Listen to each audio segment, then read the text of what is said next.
storytelling in Arlington, Virginia. This is great. Yeah. And the mic's falling apart on me. I'm from Arlington. This is great. This is historic. Well, all right, back a little bit. But the story I actually have is about going to school in Arlington. I went to school at Swanson Elementary, or Swanson Middle School. Anybody else? Admiral? That's why we went together. That's right. We also rode here together. Now it was actually hellish being in that school.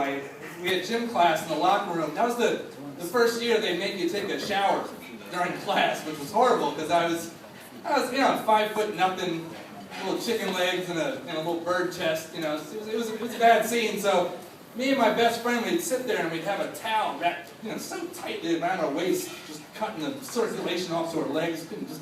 Couldn't take it. And it would make that long walk into the showers, and they had this, it was like being in prison. They had these long shower heads coming down, and you had no control over it. It was just hot water pouring out. So you'd stand there with your towel, and you'd go, and you'd say, 1, 2, 3, ah! Ah! And then you'd close it up, and then you'd hustle back to your locker and do that little move where you put your underwear on underneath your towel. Anyone else do that one? I used to do it at home, too. In stark contrast to that, though, there was this guy, Ortez Watson, who I hope that God isn't here tonight. Ortez was an 8th grader, and he was 6'2". Okay?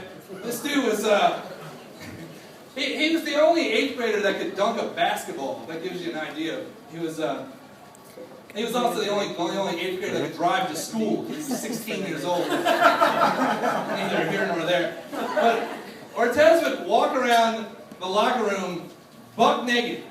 And he would hold his package in his hand and he'd go, "Hey! Ha, that's their big joint right there." Yeah. Hey, little man. That's their big joint. Right? And I'm not going to lie to you. At 13, there was a little part of me that was curious.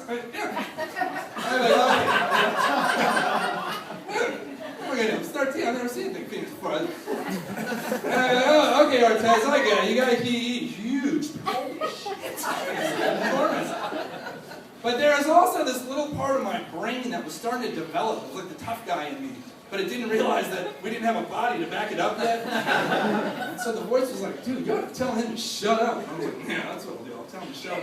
"Seriously, tell him, man. It's like you're a grown man. You should have a big penis by now." Shut up! I'll beat the pulp out of us. Are you kidding me? So after class, me and my best friend would walk the length of the hall, and inevitably we would end up talking about Ortez's penis. That's what young boys do. At least that's what we do. I've been telling the story. And my friend would be like, "Oh my God, did you see the size of that thing? It was like this big." And I'd be like, "Dude, relax, all right?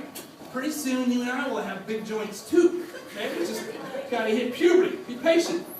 So we would rush off to shop class after gym. And shop was run by this old Southern man named Mr. Pope. Mr. Pope his big thing was about attendance. He would tell you, there are no tardies in my class. It's either you're here or it's an unexcused absence. The choice is yours." And you knew, if you got 3 unexcused absences, that was your ass. That was in-school suspension. You didn't want that. So you would rush to class. His other big thing was the bathroom. And he would say, sure, you can go to the bathroom. I give you 3 minutes to go number 1 or 7 minutes to go number 2. And he would be like, well, I'm sure most of you guys are like, well, why not just always tell him you were going number 2 and then just chill with those extra 4? You couldn't do that, though, because he would ask you in front of the whole class. He'd be like, "Mr. Pope, can I go to the bathroom?" He'd be like, "Sure. Number 1 or number 2? I'd be like, "What?" Number 1, of course, because I don't know number 2. That's stupid. Couldn't do that. So, the only bathroom that you could make there and back in time was the bad bathroom. I think every school has that bad bathroom at the end of the long, desolate hallway. And nobody ever went there to just go to the bathroom. It was where you go in for the little 8th grade debauchery, go there, smoke cigarettes, and make out with a girlfriend or something like that. But the only reason you'd go there to go to the bathroom is if you had a Mr. Pope's class, which is what I had. So this one day, I'm running from his class, sprinting pretty much to the bathroom, and I open the door, and I'm face to face with 4 of the school's toughest thugs. And they're all sitting there rolling a game of dice. And it was this guy, Jermaine, and Marcus, and Curtis, and Ortez Watson. And I freeze for a second, and I'm like, okay, most of my brain was like, ooh, turn around. I'm like, walk out, hold your pee, don't worry about it, you'll be fine. We'll do this after class, not a big deal.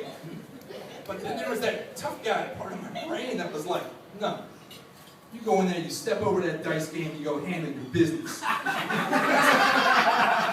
was like, I can't do that, that's ridiculous. And I'll just wake up on the bathroom floor of black. My brain's like, no. Go in there, they'll respect that. I was there, I'll give it a shot. So I decided to do this, and I go in there, and I take one gigantic step over the dice game. I'm like, hey, what's up, fellas? I'm stuck in the middle of it. Let me break from the story for 1 second. I would go to my grave, I would let all of you know, I never touched anybody that day. I didn't graze, I didn't skim, I didn't brush up, there was nothing. And yet I still heard a pencil drop. And I'm sitting there frozen, and Curtis goes, hey man, you just knocked my friend's pencil out of his hand. I said, I mean, I see a pencil, but there's a bit of a discrepancy here. And Ortez just goes, pick it up. I said, you want me to pick the pencil up? Because I mean, I'll pick the pencil, I don't give a shit. What am I going to do? That's not the first pencil I picked up. I mean, you can pick it up too. Yeah, I'll pick it up, That's fine. I'm going to pick it up. You guys okay here? That's good, okay. Because I'm about to go down on one knee and pick up a pencil. That's fine. All right, you guys do you, I'll do me on one knee in the bathroom. That sounded wrong. That's not, you don't know that. So I go down on one knee, and right when I get my hand on the pencil, I feel bang. Right across the face. That hurt. And then I hear them all laughing. And then I turn, I'm like, Ortez, find it. And I'm eye to eye with the big joint. If I have to spell it out for you, Ortez had taken out his penis and smacked me in the face with a rip. And there was a little part of that brain, it starts talking to me again. It says, get up, look him dead in his face, tell him, you ever do that again? I was like, shut the fuck. I was like, this is your fault, we're in this situation. My friend said, no, get up and tell him. Say, you ever do that again? I swear to God, I'll cut your dick off. And I was like, all right, I'll give it a shot. So I jump up and I said, Ortez, you ever do that? And I just started sobbing. And I pushed him out of the way. And I went to school late. I mean, I got back to class late. And I got in-school suspension for taking a penis to the head. And that's the end of my story.